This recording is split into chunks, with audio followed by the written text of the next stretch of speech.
esse é o nosso momento bíblico. Eu vou ler para vocês aqui hoje, do apóstolo Paulo, carta aos Romanos, capítulo 8.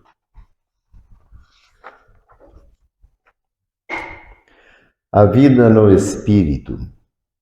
Agora, porém, já não existe nenhuma condenação para aqueles que estão em Jesus Cristo. A lei do Espírito, que dá a vida em Jesus Cristo, nos libertou da lei do pecado e da morte. Deus tornou possível aquilo que para a lei era impossível, porque os instintos egoístas a tornaram impotente. Ele enviou o seu próprio Filho numa condição semelhante à do pecado, em vista do pecado, e assim condenou o pecado na sua carne mortal. Deus fez isso para que a justiça exigida pela lei se realizasse em nós, que vivemos segundo o Espírito, e não sob o domínio dos instintos egoístas. Os que vivem segundo os instintos egoístas inclinam-se para os instintos egoístas, mas os que vivem segundo o Espírito inclinam-se para aquilo que é próprio do Espírito. Os desejos dos instintos egoístas levam à morte, enquanto os desejos do Espírito levam para a vida e a paz.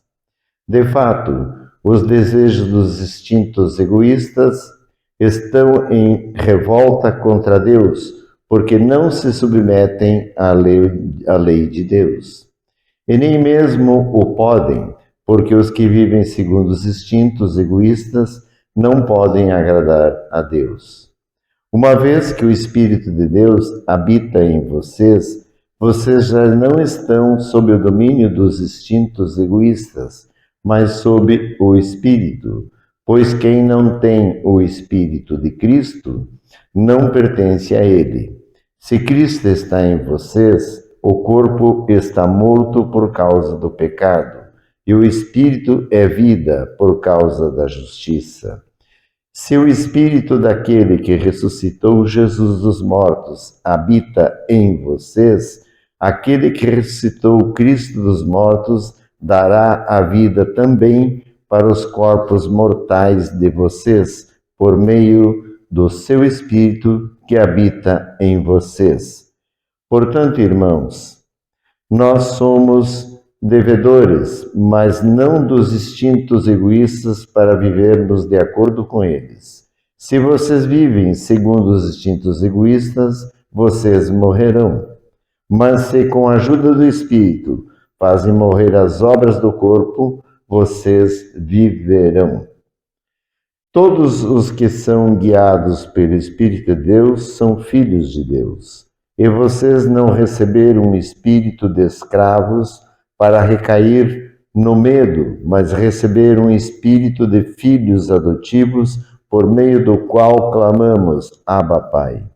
O próprio Espírito assegura o nosso espírito que somos filhos de Deus. E se somos filhos, somos também herdeiros, herdeiros de Deus, herdeiros junto com Cristo, uma vez que, tendo participado dos seus sofrimentos, também participaremos da sua glória. Esperando um mundo novo. Penso que os sofrimentos do momento presente não se comparam com a glória futura que deverá ser revelada em nós. A própria criação espera com impaciência, a manifestação dos filhos de Deus. Entregue ao poder do nada, não por sua própria vontade, mas por vontade daquele que a submeteu, a criação abriga a esperança, pois ela também será liberta da escravidão da corrupção, para participar da liberdade e da glória dos filhos de Deus. Sabemos que a criação toda geme e sofre dores de parto até agora. E não somente ela, mas também nós, que possuímos os primeiros frutos do Espírito, gememos no íntimo, esperando a adoção, a libertação para o nosso corpo. Na esperança, nós já fomos salvos. Ver o que se espera já não é esperar. Como se pode esperar o que já se vê? Mas se esperamos o que não vemos, é na perseverança que o aguardamos. Do mesmo modo, também, o Espírito vem em auxílio da nossa fraqueza, pois nem sabemos o que convém pedir, mas o próprio Espírito intercede por nós com os gemidos inefáveis. E aquele que sonda os corações sabe quais são os desejos do Espírito, pois o Espírito intercede pelos cristãos de acordo com a vontade de Deus, o projeto de Deus. Sabemos que todas as coisas concorrem para o bem dos que amam a Deus, daqueles que são chamados segundo o projeto dele. Aqueles que Deus antecipadamente conheceu, também os predestinou a serem conformes à imagem do seu Filho, para que este seja o primogênito entre muitos irmãos. E aqueles que Deus predestinou, também os chamou. E aos que chamou, também os tornou justos. E aos que tornou justos, também os glorificou. Ninguém pode impedir o projeto de Deus. O que nos resta dizer? Se Deus está a nosso favor, quem estará contra nós? Ele não poupou o seu próprio Filho, mas o entregou por todos nós. Como não nos dará também todas as coisas junto com seu Filho? Quem acusará os escolhidos de Deus? É Deus que torna justo. É Deus que torna justo. Quem condenará? Jesus Cristo, ele que morreu, o melhor, que ressuscitou, que está à direita de Deus e intercede por nós. Quem nos poderá separar do amor de Cristo? A tribulação, a angústia, a perseguição, a fome, a nudez, o perigo, a espada? Como diz a Escritura, por tua causa somos postos à morte o dia todo, somos considerados como ovelhas destinadas ao matadouro. Mas em todas essas coisas somos mais do que vencedores por meio daquele que nos amou. Estou convencido de que nem a morte, nem a vida, nem os anjos, nem os principados, nem o presente, nem o futuro, nem os poderes, nem as forças das alturas ou das profundidades, nem qualquer outra criatura, nada nos poderá separar do amor de Deus, manifestado em Jesus Cristo, nosso Senhor. Amém. Amém. E aí, meus irmãos, podem perguntar se tiverem dúvidas.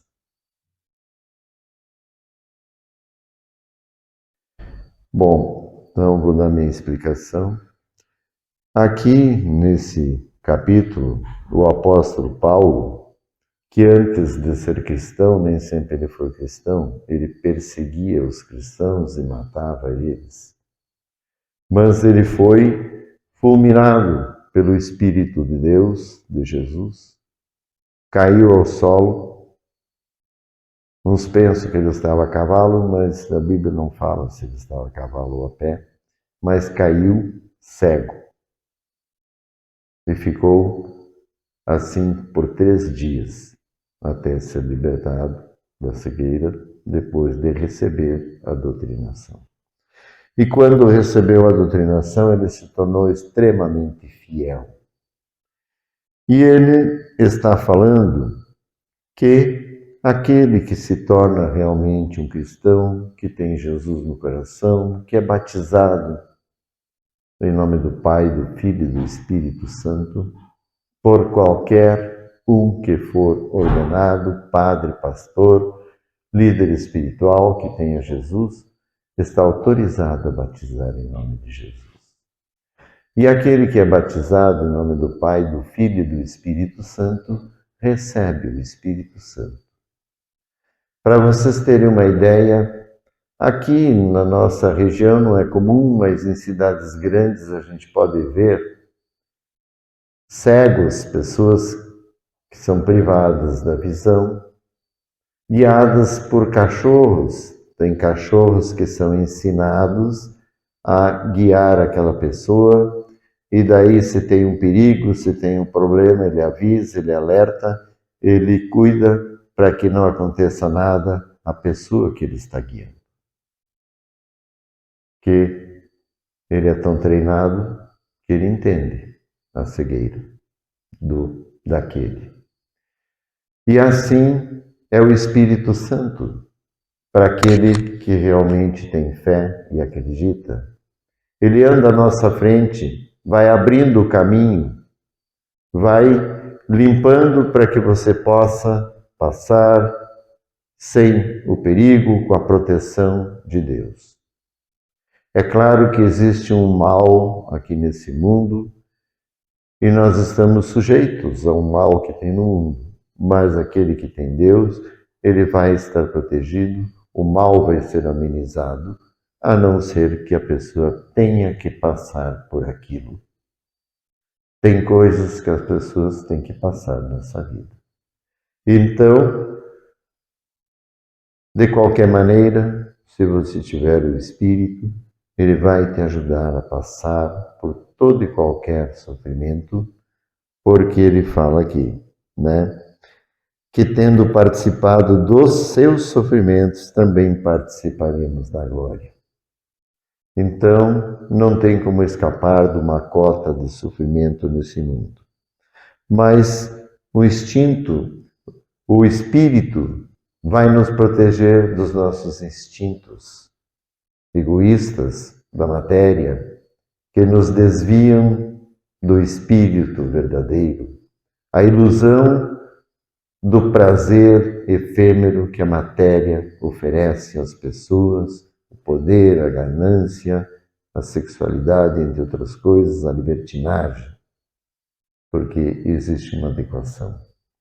Então, né, o Espírito, ele toca a pessoa. E quando a pessoa faz uma coisa errada, depois ela se sente mal. Tem uma sensação ruim, e aquela sensação ruim é porque o Espírito está com ela. E toca ela para que ela reflita e pense e não faça coisas ruins. Quando a pessoa faz coisas ruins e não sente nada, é porque o Espírito se afastou dela. Então, enquanto você sentir coisa ruim por ter feito algo ruim, é porque o Espírito ainda está contigo te ajudando.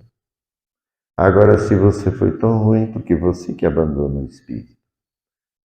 Se você abandona com as práticas dos instintos nossos, nós acabamos, né, sendo abandonados pelo Espírito e aí vira um psicopata da vida, como acontece, as pessoas fazem coisas ruins e não estão nem aí. Então, aquele que realmente tem amor à vida, que quer ir para um lugar bom, porque já temos esse mundo de sofrimento e aqui estamos porque somos condenados, existe uma condenação espiritual que recai sobre cada um. E o jeito de sair da condenação é com Jesus Cristo. Ninguém mais tem poder para isso. Ele esteve aqui na terra e mostrou o poder dele para todos, sobre a vida, sobre a morte, sobre os elementos. Então não tem dúvida, é tudo real. E é o único que tem esse poder, é o único que pode nos tirar dessa condenação, para que nós sejamos realmente os herdeiros de Deus e poder habitar na eternidade com Ele. Então, o Espírito nos dá a vida, enquanto que os instintos vão nos levar à morte.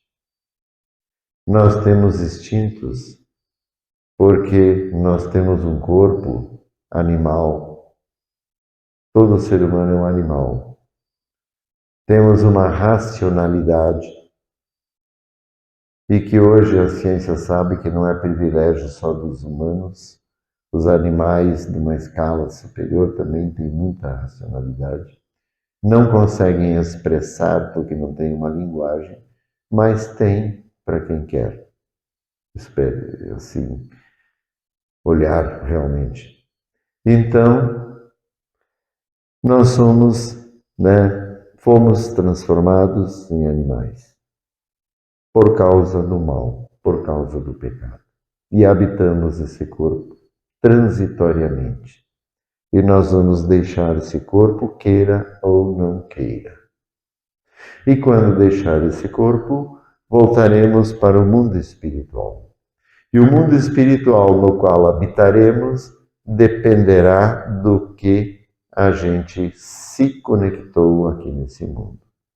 Se a gente se manteve conectado aos instintos, às nossas mentes egoístas, gananciosas, ambiciosas e cheias de orgulho, Deus não vai salvar nenhum orgulhoso. Então, morreremos. Vamos conhecer a morte no mundo espiritual.